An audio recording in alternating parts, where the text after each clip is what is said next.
మంది ముఖ్యమంత్రులను చూసిన ఎన్టీ రామారావు గారు, విజయభాస్కర్ రెడ్డి గారు, చెన్నారెడ్డి గారు, రాజశేఖర్ రెడ్డి గారు, కిరణ్ కుమార్ రెడ్డి గారు, ఎన్ జనార్దన్ రెడ్డి గారు, అరే ఎంతమంది చూసినా నేను, చంద్రబాబు నాయుడు గారు, ఎంతమంది చూసినా ఏ ముఖ్యమంత్రి కూడా ఆ రోజులలో ఇంకా పాతకాలంలో 35 ఏళ్ళ కింద అంటే అడిగేవాళ్ళు లేకుంటే వీళ్ళు అడిగే కాలం వచ్చిన తర్వాత కూడా ఒక్కొక్క ఇంట్లో 2 సీట్లు ఇస్తారు. ఇలా వాటాలు పంచుకుంటున్నారు. ఒక్కొక్క ఇంట్లో ఒక్క కుటుంబానికి 2 సీట్లు అసెంబ్లీ సీట్లు. ఎలా ఉందా? ఇంతమంది ముఖ్యమంత్రులు ఎవరు కూడా చేయలే ఆ పని. ఒక కుటుంబానికి 2 సీట్లు ఏందండి? Non sense. ఇలా పెద్ద పెద్ద ఉపన్యాసాలు చెప్తున్నాడు. ఏ రకంగా నీ రాష్ట్రం ఇది? పట్ట పగలు పంచుకొని తింటున్నారు ఇవాళ. ఇది ఎంతవరకు సమంజసం? ఒక ఇంట్లో 2 ఉంటారా ఎమ్మెల్యేలు?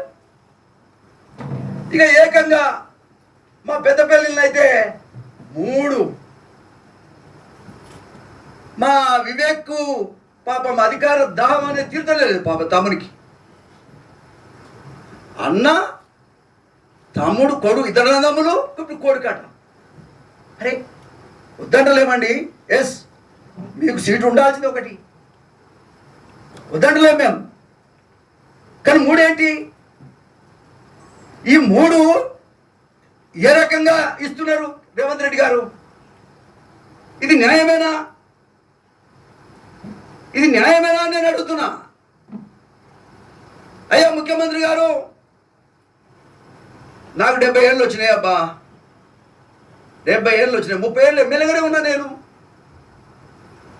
ఎవడు కాదనుకున్నా నేను ఎమ్మెల్యేగానే ఉన్నా. అది కూడా చెప్తున్నా ఎన్టీ రామారావు దయ వల్ల. ఎవడు కాదనుకున్నా, ఎవడు వద్దనుకున్నా, న్యాయం అంటే ఎట్టుంటుందో ఆలేరు నియోజకవర్గంలో చూసుకొని నేర్చుకోండి.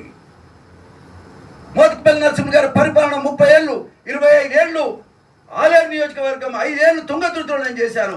ఒక్కసారి నా పరిపాలన విషయాన్ని కనుక్కోండి మీరు. సమాజ స్థాపన అధికారంలో ఎవరమున్నా న్యాయం వైపు వెళ్ళాలి. ఈ గ్రామాల్లో ఉన్నటువంటి నా దళిత వాడి కోసం లేస్తారు మీరు.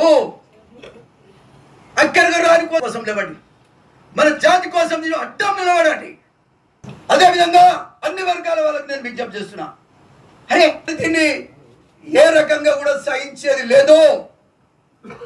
నేను కృష్ణ మాదిగ, మా అన్ని దళిత సంఘాలు, మాదిగ సంఘాలు వాళ్ళకి అందరికి నేను విజ్ఞప్తి చేస్తున్నా.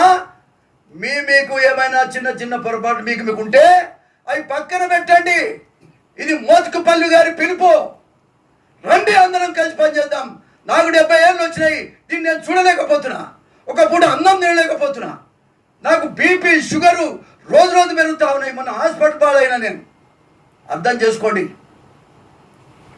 ఈ సమయంలో కనుక మనం మేలుకోకపోతే రాబోయే కాలంలో ఇవాళ దీంట్లో ఇవ్వలేదు, రేపు అసెంబ్లీలో మొత్తం వేయరు. మనం ఏం చేస్తాం? ఈ 15 రోజులు ఎవరు నిద్రపోయేది లేదు.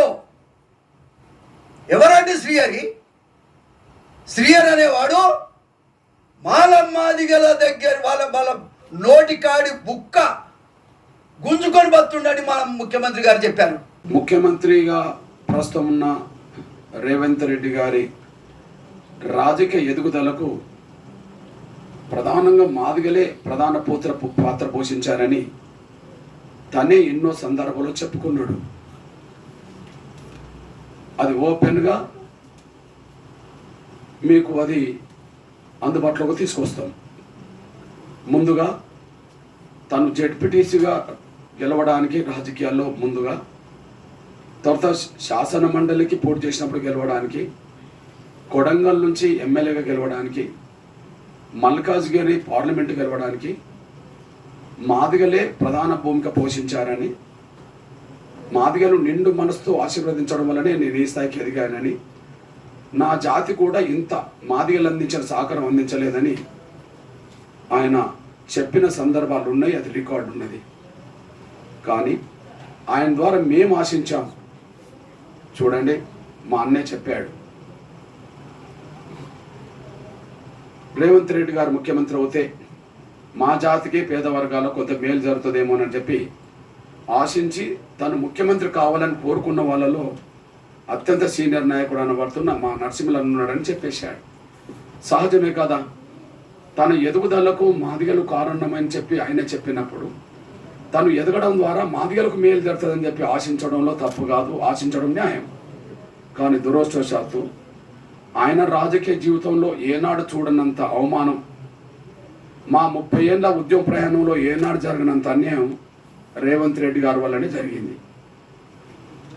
40 ఏళ్ళ ఆయన రాజకీయ జీవితం ఏనాడు ఇంత మేము అవమానపడలే. 30 ఏళ్ళ ఎంఆర్పిఎస్ పోరాటం ఇంత రాజకీయంగా ఎప్పుడు మేము అన్యాయానికి గురి కాలే. ఎంఆర్పిఎస్ మేము ఉద్యమం మొదలుపెట్టినప్పుడు కనీసం తెలంగాణ నుంచి మాకు నందెల్లే గారు ఎంపీగా ఉన్నాడు, మాదిగా అని చెప్పుకునేవాళ్ళం. వాస్తవానికి 6 ఎస్సీ పార్లమెంటు నియోజకవర్గాలు ఉమ్మడి ఆంధ్రప్రదేశ్లో ఉన్నప్పుడు 5 మా మాలల చేతికి వెళితే తెలంగాణ నుంచే 1 సిద్దిపేట మాకు వచ్చేది. ఆ సిద్దిపేట నుంచే నందెల్లే గారు గెలిచేవాడు అనే విషయం అందరూ తెలుసు. అంటే ఉద్యమం ప్రారంభ దినాల్లో కూడా మాకు తెలంగాణ నుంచి ఒక ప్రాతినిధ్యం ఒకరు. సంపత్ కుమార్ పేరే అందరికి తెలుసు కదా. మరి సంపత్ కుమార్ ఎందుకు అర్హుడు కాకుండా పోయిందో? ఆయన సొంత జిల్లా 180% ఎస్సీలో మాదిగలు ఉన్న జిల్లా నాగర్ కర్నూలు జిల్లా. పార్లమెంట్ పరిధిలోనే ఆయన ఊరున్నది, ఆయన ఓటు ఉన్నది. ముఖ్యమంత్రి ఓటు కూడా అదే జిల్లాలో ఉన్నది. మరి స్థానికుడు కానీ జనాభా లేని మరి భోజ్పూర్ తీర్మానానికి విరుద్ధంగా నువ్వు మల్లురావుకి ఎట్లా టికెట్ ఇప్పించావు? స్థానికుడు కాదు, అదే సమయంలో అక్కడ జనాభా లేదు. మరొక వైపు భోజ్పూర్ తీర్మానం ప్రకారం ఒక కుటుంబానికి ఒకటే ఓటు. మరి ఆయనకి ఎందుకు ఇప్పించలేదు? సంపత్ కుమార్కు ఎందుకు ఇప్పించలేకపోయావు? ఇక్కడ నాకు అర్థమవుతుందంటే కాంగ్రెస్ పార్టీలో ఎదుగుతున్న యువ నాయకులు, అదే సమయంలో వాయిస్ ఉన్న యువ నాయకులకు రేవంత్ రెడ్డి చెక్కు పెడుతున్నాడు అనడానికి ఇదంతా సాక్ష్యం కూడా మీరు దృష్టి తీసుకొస్తున్నాను నేను. ఒక అద్దంకి దయాకర్కు అంతో ఎంతో సమాజంలో ఒక పేరున్నది, ఆయనకు వాయిస్ ఉన్నది. కాబట్టి ఆ వాయిస్ ఉన్న ప్రతినిధి రావద్దని చెప్పి ఆయనకు చెక్కు పెట్టడం జరుగుతుంది. ఆయనకు చెక్ పెట్టడానికి కారణం ఏంది?